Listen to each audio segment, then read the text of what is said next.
Herramientas para toda la familia, mejorando cada día tu estilo de vivir. Pero la verdad, por algo existe el dicho aquel de que no hay mal que por bien no venga. Por ejemplo, ¿será que es cierto y hasta las preocupaciones tienen algo de positivo?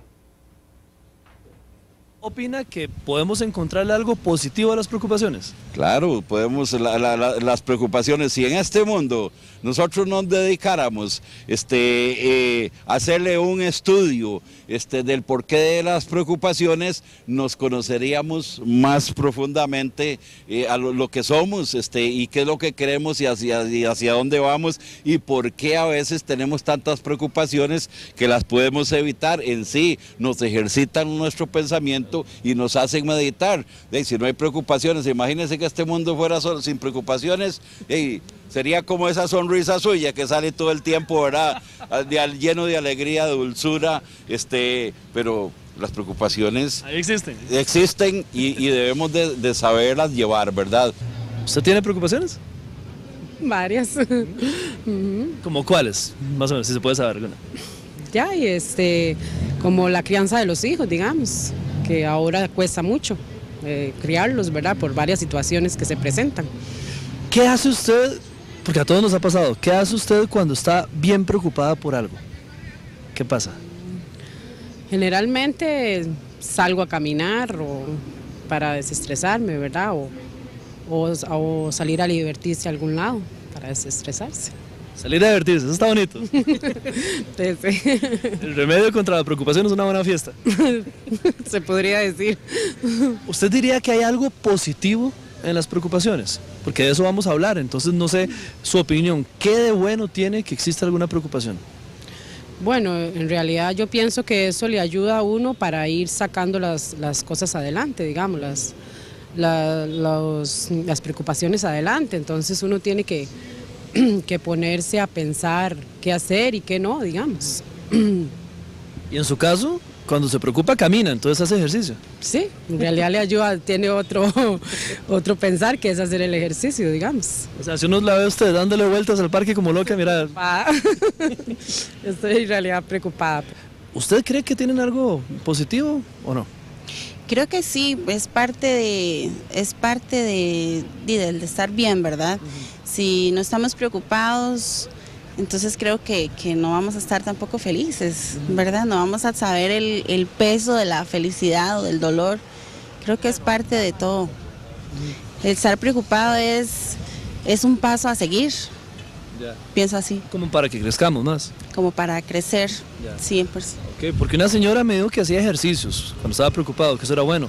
El otro señor me dijo que él meditaba cuando estaba preocupado. Usted dice que usted reza. Yo rezo, sí. Me gustaría hacer ejercicios, pero la verdad no me queda mucho tiempo. Mi trabajo, el horario, no me queda mucho tiempo.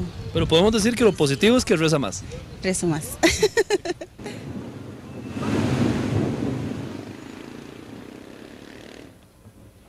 La verdad es que todos los días nos levantamos con algo en que pensar. Dependiendo del grado de importancia que le demos a eso en lo que pensamos, se convierte en una preocupación. Y alguna gente lleva la preocupación a la angustia. Todos decimos que no queremos preocupaciones, pero hoy, viera que le venimos a presentar una posición, una teoría que nos podría contradecir, pero al tiempo aliviar eso que nosotros llamamos preocupaciones.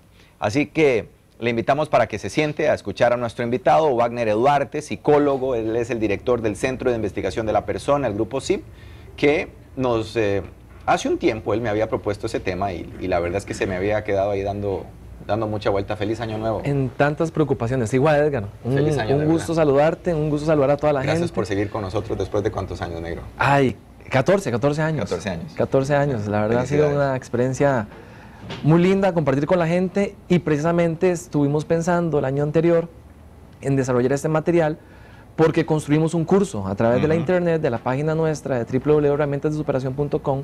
Producto primero, Edgar, tengo que ser bien sincero, de algunas situaciones personales en las cuales me vi envuelto y que una de ellas... Te generaron preocupación. Más que preocupación, estuve casi 10 días deprimido hace unos cuantos años atrás, y producto básicamente de una situación que me era amenazante.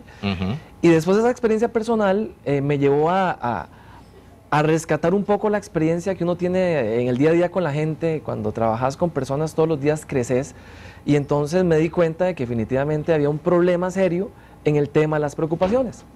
Más que precisamente escuchamos a la gente que habla de estos temas con frases bastante trilladas que de plano te reprimen la preocupación. Cuando te dicen no se preocupe, ocúpese. O sea, si usted analiza la frase como tal, suena bien, ¿verdad? Suena muy bonito, pero si usted la analiza como tal, hay una gran incongruencia en la misma. Una preocupación es básicamente el hecho de anticiparse a algo que no ha sucedido. Eso es una preocupación. Me estoy ocupando de algo antes de que suceda. Si yo llego y te digo, Edgar, no te preocupes, ocúpate, al final te estás ocupando en algo que tampoco ha sucedido. Entonces hay una incongruencia en la frase como tal, que precisamente nos roba lo que la gente acaba de decir en la nota introductoria. Nos roba todas aquellas cosas positivas que tiene la preocupación. O sea, la preocupación de plano, tenemos que decir que viene acompañado de un sentimiento de intranquilidad, producto de una amenaza.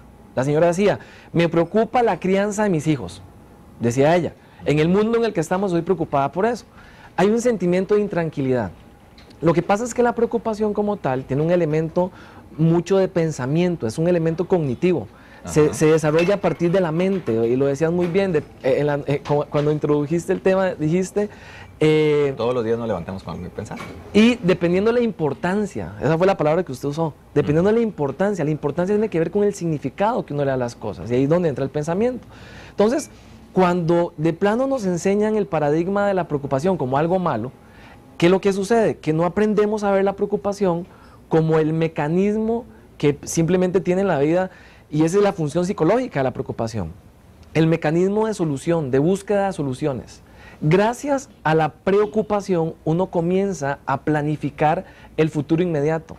Uno comienza a pensar en alternativas o en escenarios de cosas que posiblemente pueden llegar a suceder por ese sentimiento de intranquilidad ante una amenaza, y yo comienzo a elaborar soluciones. El problema es que mucha gente, porque decirlo en frío es muy fácil, preguntarle a alguien, mira, las preocupaciones tienen un lado positivo. Ah, sí, claro, son muy importantes. En un momento donde todo en la vida está tranquilo, posiblemente es muy fácil decir eso.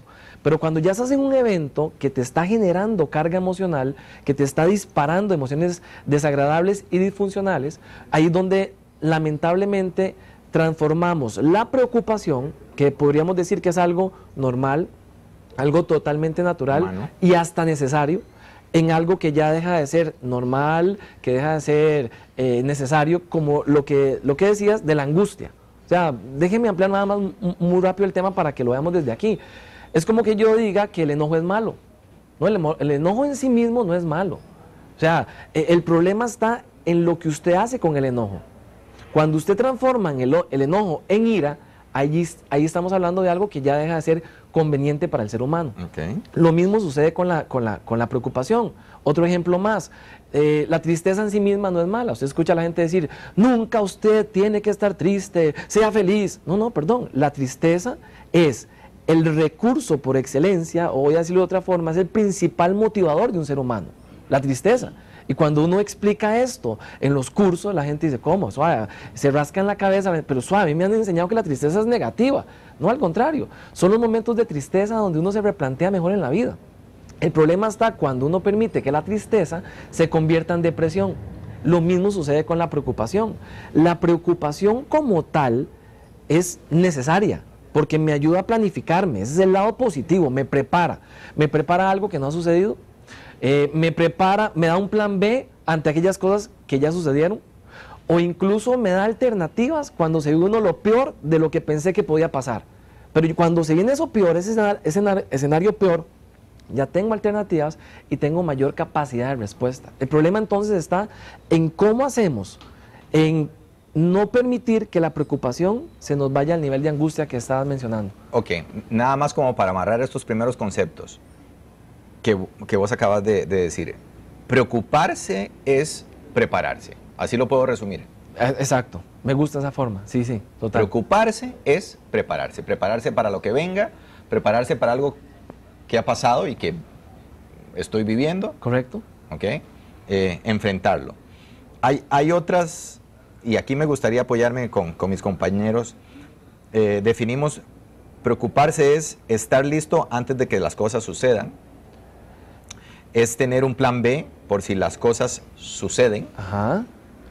es pensar en el peor escenario para pensar en posibilidades por si las cosas suceden. Exacto. ¿Verdad? Estoy ahí como amarrando los conceptos de Wagner.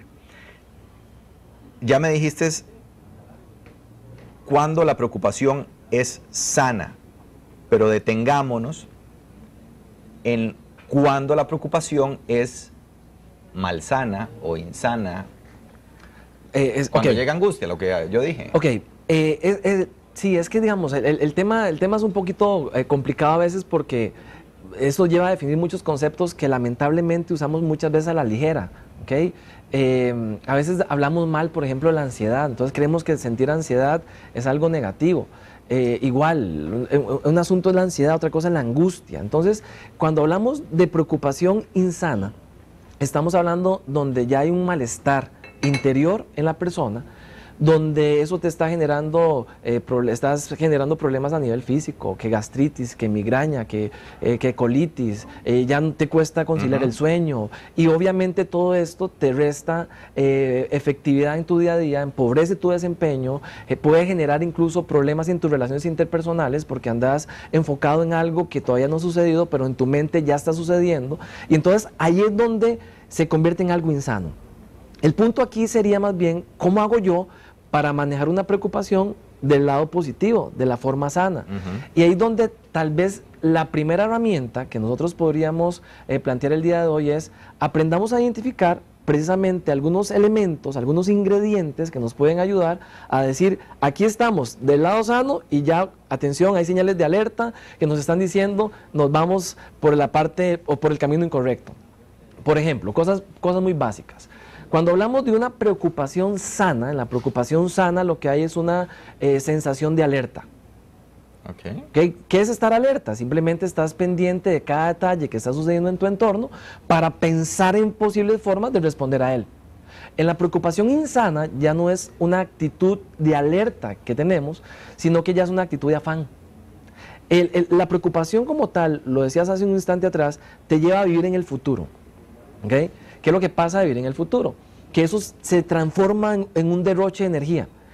Leí hace muchos años a un autor que decía que el 80% de las cosas que nos preocupan nunca suceden. Y efectivamente me puse a hacer una lista de cosas personales que en algún momento me preocuparon un montón y me di cuenta que la gran mayoría nunca llegaron a suceder. Cuando te colocas a vivir en el futuro y perder la oportunidad de vivir en el aquí, en el ahora, en el presente, lo único que tenemos seguro en la vida es la muerte y el presente, lo que está sucediendo en este momento. De aquí a 5 minutos no sabemos qué va a pasar con nosotros. No quiero ser catastrófico en mi forma de pensar, pero hay asunto de probabilidades. Y se puede venir en estos minutos una catástrofe y ya, punto. Pero de eso no tenemos seguridad que vaya a suceder. Cuando la gente comienza a jugar en ese mundo de las probabilidades y comienza precisamente a irse al futuro, ahí es donde la gente vive en el afán.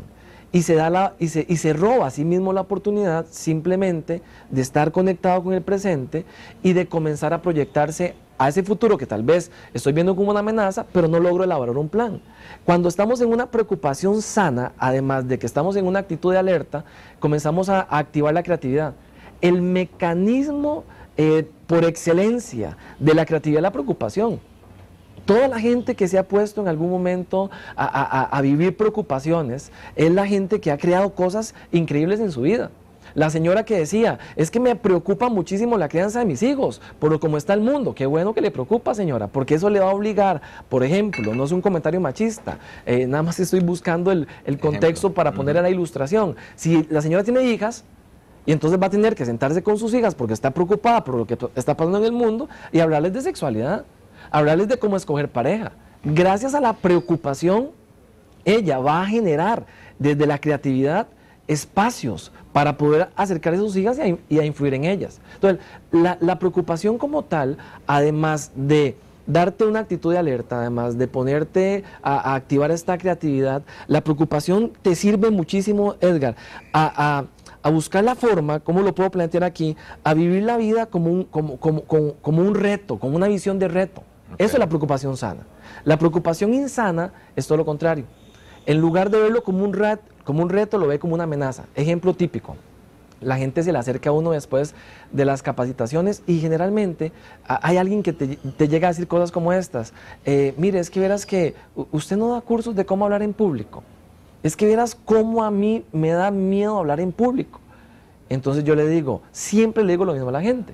Le digo, mira, si te da miedo hablar en público, estás en el camino correcto. ¿Por qué? Porque ahí donde entonces, viendo la exposición que tenés que hacer en la universidad, la presentación de la tesis que tenés que hacer, te genera tanta preocupación que eso te lleva a prepararte el doble. Vas a tener que agarrar tu discurso, colocarte frente al espejo, practicarlo, pedirle a gente. El problema cercana. es cuando eso te paraliza, Wagner. Ese es el otro punto. En la preocupación insana, excelente punto, en la preocupación insana hay bloqueo. Te embotás, te paralizás. Mientras que en la preocupación sana lo que haces es explorar alternativas. Cuando la gente ya se bloquea es precisamente donde lamentablemente la energía, Edgar, la energía, recordemos que el principal recurso que un ser humano tiene, la gente dice, es el tiempo. No, usted puede tener todo el tiempo del mundo, pero si no tiene energía, ¿de qué le sirve el tiempo? El principal recurso que un ser humano tiene es la energía. Y muchas veces la energía mal canalizada, me refiero incluso a la energía psíquica, a la parte mental, que está muy asociada al tema de la preocupación, es donde la gente termina embotándose. Es la gente que dice, no sé, estoy cansado, mentalmente estoy cansado. O la gente que se va a vacaciones, descansa el cuerpo, pero lamentablemente en las vacaciones estuvieron pensando. Y cuando regresan a su rutina habitual, no logran tener capacidad de respuesta porque están embotados, están cansados mentalmente. Entonces, el problema de la preocupación insana es ahí. Que cuando llegamos a ese nivel de bloqueo, no vemos alternativas, estamos en punto ciego, estamos en visión de túnel, lo que llamamos en psicología visión de túnel, no ves una solución, no ves una salida a aquello que te angustia, que te preocupa, que te está incluso amargando. Y ahí es donde entonces tenemos que nuevamente respirar y comenzar a entender otra herramienta, que es un principio fundamental que el día de hoy tenemos que plantear. ¿Cuál es la génesis de la preocupación? La herramienta 2, además de aprender a diferenciar entre la preocupación sana y la preocupación sana, está en el hecho de entender este punto. La génesis de la preocupación está en el deseo que todos los seres humanos tenemos de tener el control. Ahí es donde radica el tema de la preocupación. Nos socializaron, Edgar, para tener el control. Más, la señora decía, me preocupan los hijos, perdón que me vuelva al mismo ejemplo, pero yo sé que el auditorio de Buen Día son muchas señoras que viven lo mismo. Entonces llegás, colocas a tu hijo en una escuela, en un colegio, con el fin de que tenga una educación X, y entonces pretendes que obtenga los valores en la vida, y todo lo haces con el fin de tener control de las etapas de desarrollo de los hijos. Pero ¿qué pasa? Que en algún momento, tarde o temprano, los hijos van a llegar a tomar decisiones. Y por más que usted quiso tener el control como mamá o como papá, y aún así se te meten en algún momento sus hijos van a decir, ¿de qué me caso control en la vida? De nada. Cuando yo pasé por esta depresión, Edgar, cuando yo pasé por esta depresión, suena extraño lo que estoy planteando, pero es que esa es la vida. Si alguien me responde de que tenemos control absoluto, de nada. De lo único que tengo control en mi vida es de la forma como yo voy a responder y reaccionar a las cosas. Por eso es que alguien decía, uno no siempre es responsable de que la preocupación venga a uno, pero siempre es responsable de lo que uno va a hacer con la preocupación. ¿Okay? Cuando yo tuve mi depresión, 10 días deprimido, un negocio que estábamos haciendo, una inversión, la persona con la que estábamos haciendo la inversión nos llamó de un día para otro a decirnos, ya no les voy a vender la oficina. Habíamos hecho una inversión para remodelar esa oficina y yo me deprimí 10 días. 10 días estuve totalmente deprimido. Después de que pasé por este evento en el cual yo llegaba en la noche, no dormía, Edgar, literalmente no dormía. comencé a recibir mucho apoyo de la gente cercana, de mi círculo de influencia, compañeros, obviamente mi esposa, gente que uno tiene a la par, que conocen realmente el momento, estuvieron ahí. Pero después de este evento, o lo que me ayudó, entre otras cosas, a salir de esa situación, fue entender precisamente esto, a renunciar a ese deseo que todos tenemos de tener el control. ¿Por qué? Porque no nos gusta sentirnos vulnerables. Y ahí es donde está el punto central de esto. Cuando una persona quiere tener el control absoluto de su vida, no se abre a algo que está implícito en el tema del día de hoy. Se llama la incertidumbre. La incertidumbre es ese desconocimiento que tenemos del futuro, que ante ese desconocimiento del futuro nos angustiamos, porque queremos tener el control. ¿De qué? Del futuro, de lo que va a pasar con nosotros, de lo que va a pasar con la gente que amamos, de lo que va a pasar en mi negocio, de lo que va a pasar en mi proyecto académico. Entonces, cuando usted toma la decisión de decir, renuncio a la posibilidad de tener el control, y esto no es vivir de manera irresponsable, igual usted planifica, igual usted se prepara, igual usted trata de generar escenarios. Sí, pero no se afana. Pero entendiendo que no puede ser usted tan rígido, porque la vida nunca va a ser como usted la plantea. Por eso incluso hoy no se habla de planear el proyecto de vida. Hoy se habla de orientar el proyecto de vida. ¿Por qué? Porque pueden surgir eventos, variables en el camino que te pueden cambiar. La vida no se planea. La vida se orienta. ¿Okay? Y ahí es donde entonces, cuando usted toma la decisión de renunciar a ese control, aprende usted a vivir en incertidumbre, que dicho sea paso, te lo digo bien rápido. Si yo llego y le digo a usted, por ejemplo, Edgar, no sé, digamos un ejemplo, que usted sea sapricista, ¿ok? Y entonces yo le digo a usted, mira Edgar, llega a la casa el sábado, te invito con Carla y hagamos un trato. Y vemos el partido del domingo pasado a Saprissa. Posiblemente usted se va a ofender, posiblemente usted me va a gritar, posiblemente, ¿verdad? Posiblemente va a ser una reacción media extraña de su parte. ¿Por qué? Porque lo rico de sentarse a ver un partido, ¿qué es? Incertidumbre. La incertidumbre. Que no conoces el resultado del partido. Y gracias a la incertidumbre, usted juega de árbitro, árbitro, pitaje, y se mete usted yendo con el partido. Usted juega de entrenador, pero cambialo, cambia a ese fulano. Usted juega de hincha, usted se convierte en la barra del equipo. Es lo mismo que sucede en las películas. Claro. ¿Verdad? Es la misma... Por la incertidumbre. Entonces, cuando la gente aprende a vivir con la incertidumbre, vea lo que estoy planteando. Indirectamente lo que estoy diciendo es que cuando aprendemos a vivir en la incertidumbre, aprendemos a desarrollar, y este punto de verdad a mí personalmente me revoluciona mi vida, y es aprendemos a vivir o a estimular la capacidad de sorpresa. Punto, así de sencillo. Si usted sabe, para poner un ejemplo, que mañana te van a llamar tu jefe y te va a decir, y la otra semana te va a llamar tu jefe y te va a decir, Edgar, te vamos a aumentar el salario $2,000. Dios te haga profeta.